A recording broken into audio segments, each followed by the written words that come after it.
So Trump is just every rally now calling the coronavirus Kung Flu because he knows that his fans are horny for racism and that's it. So he's giving that to them. Along the way, he is throwing Kellyanne Conway fully under the bus. Because you might recall that back in March, Kellyanne Conway said that the term Kung Flu was highly offensive, back when it was attributed to anonymous Trump staffers, not to Trump himself. She said she'd like to tell whoever said it that it was hurtful and unhelpful. She mentioned that her kids are Asian American. So she said that this is offensive to me as the parent of Asian American children, that you would say something so highly offensive. Now it's Trump, so what is she saying? Well, that same reporter, Wei Zhajiang, says she talked with her and said, Kellyanne Conway said, the president has made very clear that he wants everybody to understand, and I think many Americans do understand, that the virus originated in China.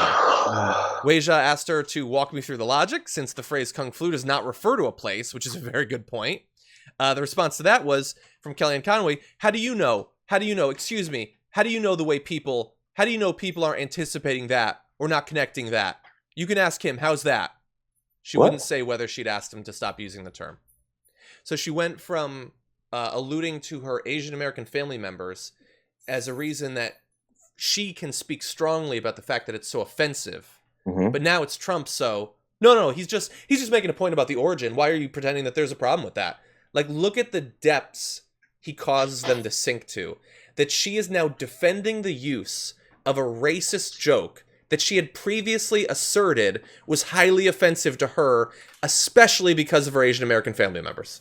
Yeah, these Republicans, the low level of principles they used to hold and actually espouse publicly, you now have to begin to wonder every time you say something. If you're a Republican staffer, if you're a Trump administration person, anywhere where you have any kind of voice, where someone's interviewing you and asks you a question, you have to be careful of anything you say that has any level of principles to it, because he will blow it up.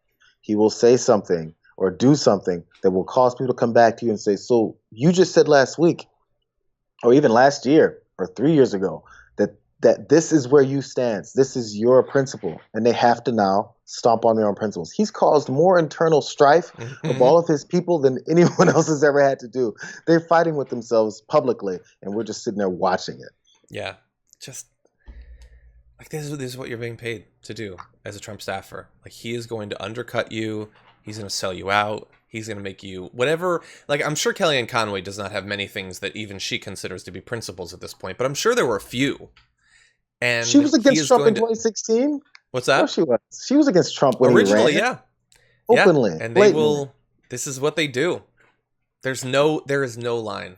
There's no line.